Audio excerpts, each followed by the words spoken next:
Okay, this is a video on actually I wanted to have a mentorship program, and right now it's like looking for people somehow a challenge, so I just thought right now I just upload things for free on YouTube, so anyone who's kind of interested can just keep watching.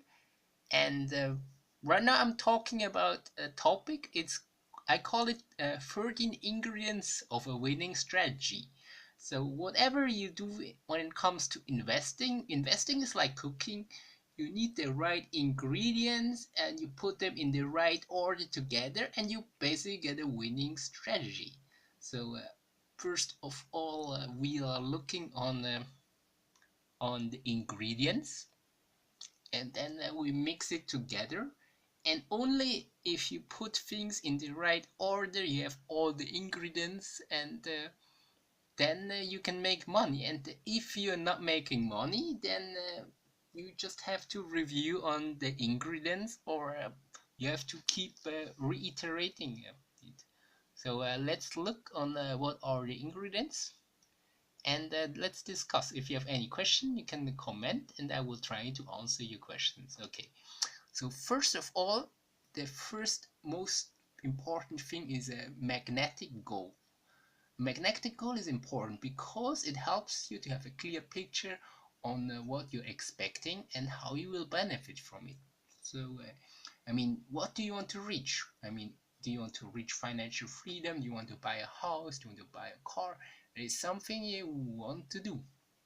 Okay, so the goal works something like it basically, if you want to go to the mountain, you basically know where you're going, and you reach the mountain because you know where the mountain is. And right now, if you just want to get rich, you're not getting rich because you're not having a clear goal. Okay, so right now, that is really important. So if you want to start uh, a way, like a journey, you have to know where you're going, because if you know where you're going, you can have a map, you can have a road map, so you can make sure that, oh, I'm on track, or I'm not on track, and you can change. So it's like, oh, I just want to get rich. You're never gonna be rich because it's not gonna work, because you don't know where you want to go. Okay, so this is really important. I mean, I basically think it's the most important thing, so it's the first ingredient. So if you really want to get successful, start with the first. The magnetic goal is the thing that keeps you motivating. You have to see that you're already reaching this thing. If your target is completely out of mind, oh, I want to be a billionaire and something, you basically just have $10, and so I mean, it's a challenge. I mean, it's theoretically possible, but you have to look on the time frame. I mean, you have to have a smart goal. You have to be specific, attainable, um, measurable, and I mean, I don't know exactly the wording for smart, but you can also look it on the internet. I will just post probably a link. Okay, so the other thing, you right now you need to have an understanding, a model of the market, something like a visual way of how does the market actually works. I mean, is it a special country where you're investing? Is it an investment strategy? I mean, what is actually working? So you always have to see, like right now, if you're doing something, I mean, on the market, you have to pay fees, and you need to have an advantage. Your strategy needs to have an advantage and an edge over the market, because if you're not having an edge over the market, you're basically losing money because long term in the fees. So that's it. I mean, and also the model of the market gives you what tools do you need. So so imagine it like you have um, you are want to go to a mountain, and then you basically need let's say a car, and you need to know, I mean, what do you need for a car? You need fuel, you need this and this, and you basically need a model. I like something that you're driving. Let's call it the tool. Yeah. Okay. So this is basically the tool. So right now, I mean, then we basically go further. So right now you have to develop strategic goals. I mean, strategic goals, let's say, I mean, to reach all your investment goals, you need to divide your investment capital in several numbers of strategy. Because right now, if you're just trying one strategy and it fails, then it's a bit a challenge. Also, right now, I mean, every strategy that you're having, you need two things in every strategy. I mean, you need a target profit in a certain time frame, and you have to have an acceptable drawdown because, like, there are basically two things that happens when you're investing. One thing is all-time high and drawdown. So there is nothing except from these two things. Either you, when you're investing, you reach all-time high, or you have a drawdown. So it's, if say let's say the price goes up, it reach all-time high because of you start with this point and then it goes up, and then it goes down again. You already have a drawdown.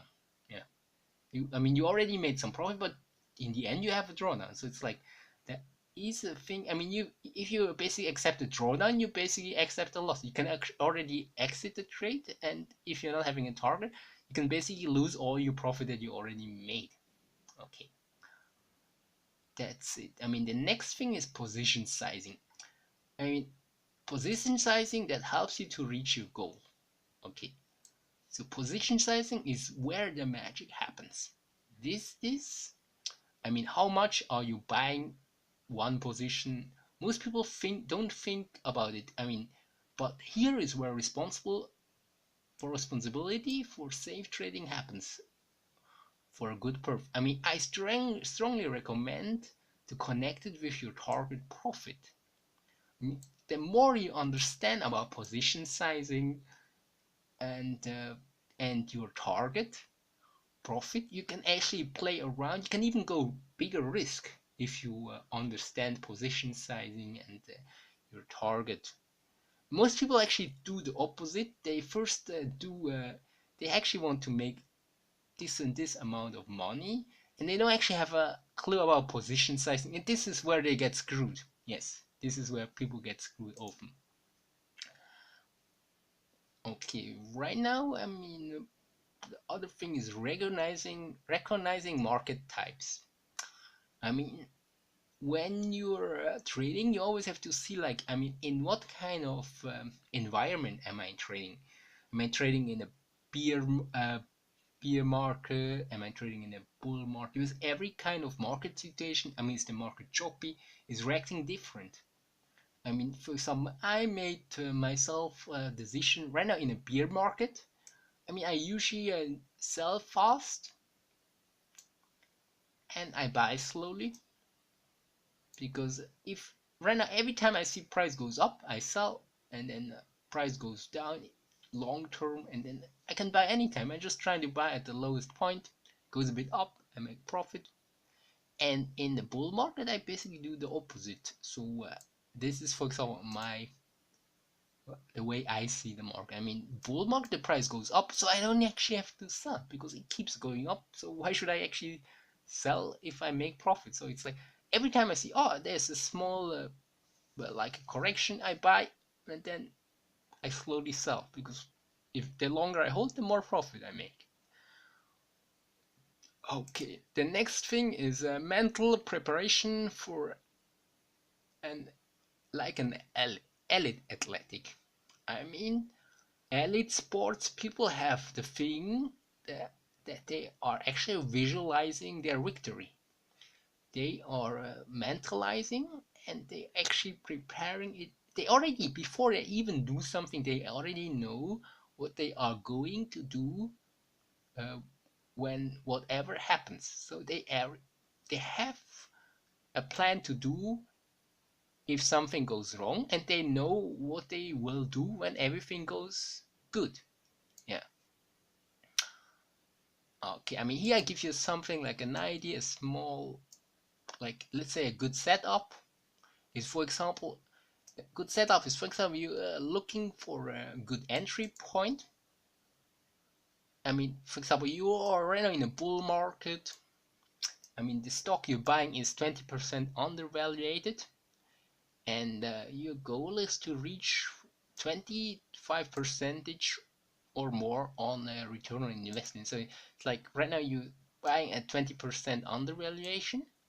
I mean, so you basically evaluate how much does you want to reach, and then you have to set up stop loss. And then you set your profit first of all for 25%.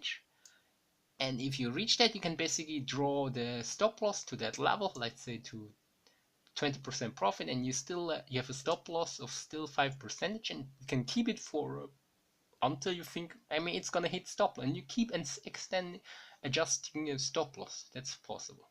So you can even go up really, really high if you have a good stock.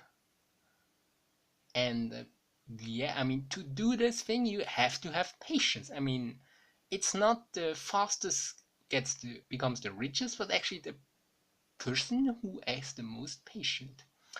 I mean, top investors don't invest in the first promising sign. They wait for exactly the right setup. I mean, they want a setup where it's low risk and a high reward. And then they use good entry points for technical analysis. I mean, it's like you're playing poker and you have only one chance to strike, and if you miss, you lost everything. And if you don't have to strike, so you just wait until you think right now is the best opportunity. And, I mean, opportunities come like buses. Like you miss one, the another one comes for sure. So don't worry. Yeah. Also, I mean, it's like with the bus. You're missing one, and another one comes. So this is the same way. You just need patience. It's really important. I mean, okay. Right now, I mean, the other thing that is important is the inescapable exit. I mean, to have a kind of idea of where you want to exit is kind of important. I mean, what I suggest is you should set the stop loss. I mean, close to a really, really strong support level, because there you don't actually worry that it can reach this support level, and you're pretty safe, because I mean, if it ever should touch this support, you will get a strong support, so you're not stopped out. So this is important. Okay, next thing is also the specific target profit. I mean, you set on your stop loss, and you also have to have set your take profit. So the take profit should be specific. How much do you want to make? I mean, you can have different exit strategy. Right now, I mean, there's exit strategy right now. If, for example, you are already in profit, then you can do something like shifting out small. Like you are taking a small profit out because you want to make sure you profit, and then you keep half of it or one third of it for continue profit, and you already made your profit. And the problem is the market can turn against you, and then you basically turn a good trade in a bad trade. I mean, which kind of sucks. So you don't want to do that. So you need to have something like, let's say, a good trader has several exits. So the exit is, first of all, it protects the profit. So you make sure you make profit, because you exit, you make profit. The winner is just decided at the end. So you make enough profit, and you also take opportunity and the risk of the market in the country. So it's like, right now, can it go even more up? Can you keep making more profit? So this is what you have to decide. So a good strategy with a good exit actually takes several things into consideration. It's not like, they just like, I'm profit, so I just make sure I get this small profit into it. So you actually make profit, you just make sure you make enough profit, because you have to use this opportunity. Okay, the next thing is a scientific approach. I mean, there is a research that it says like it needs more than 10,000 hours to master a skill. And the most important thing, you don't only need to exercise, but you also need to do the right exercise. So as an investor, you if you get better, I mean, as an investor, you will get better if you exercise the right thing, structured and scientific. I mean, at the beginning of an investment, you only make, I mean, scientific means you only make small changes in a isolated environment, and then you can see the problem, and then you can, I mean, make some changes and do testings. I mean, every time just take one variable, so you can actually understand, this variable is improving me, or this variable, it's just making me worse. So you can always adjust. So this is the way you actually get better. Okay, and the last thing is you need to have a master investor mindset. I mean, master investors are different than beginners. They think different than others. And I just give you something like an idea. I mean, if you want to know if you're a master investor, I mean, first of all, I mean, a master investor is optimistic about the future. I mean, I don't like pessimists in general. I mean, the environment can be pessimistic, but if you just keep looking on negative things, I don't think you will have a successful life, because negative things is just one-time thing. It's not like long-term. I mean, you need iron hard discipline, because trading is it's kind of hard work. It's like most times you're just observing. It uses a lot of time, but you're actually not doing a lot of things. So if you just think, I just relax and things, and then you don't have discipline. So you have to get up early in the morning, and you have to do your things, and then you basically just do maybe say 1 or 2 trades a day, but you have to do it on a regular basis. Okay, and another thing is you have to trust in your trading plan. You set this plan, and you know why it's working, and you just have to trust, and you keep changing, and then this doesn't work, you keep switching around it, then you will never actually have discipline and reach what you actually want. I mean, also, like, I mean, uh, when you make profit, be thankful. When someone's commenting, be thankful. I mean, people who have the heart of, I know everything, is basically, if you basically think you know everything, you basically don't know anything, because you basically, you are not, you're so high-minded. You think you know everything, but I mean, honestly speaking, nobody knows everything. And if you have this heart that you actually think, yes, I don't know, and if I want to learn something, you can actually learn. This is the only way you can actually learn. Yeah. And a humble heart is because, I mean, the problem in trading is the market is stronger than you, and it's like you will receive a present basically from the market, and you can only receive this present from the market if you basically have a humble heart, because whatever the market gives you, you just take it. And it's not because you are just so smart, you're so intelligent, your analysis is so amazing. It's just right now you're looking at the market, and then you see right now, here the market wants to give something for me for free. You take this present, and this is what I see. This is the way I basically am trading, because it's not because I'm amazing, I'm so smart. I mean, a lot of people right now, they think, I think like I'm a god or something. No, I'm not. It's just like, I mean, the market is like, I'm a person that actually believes in God. And let's say if there would exist this kind of trading god, it's like the trading god gives you money and then you're just thankful. And just, I mean, this is really important, I think, to have this kind of master investor mindset. So I hope you got a lot of things on it, and I would like to see a lot of comments. We post a lot of links, and I hope you're gonna give me a lot of feedbacks. And I'm probably asking about eToro if I actually can implement this mentorship program, and looking for a way of compensation. So I will keep you updated.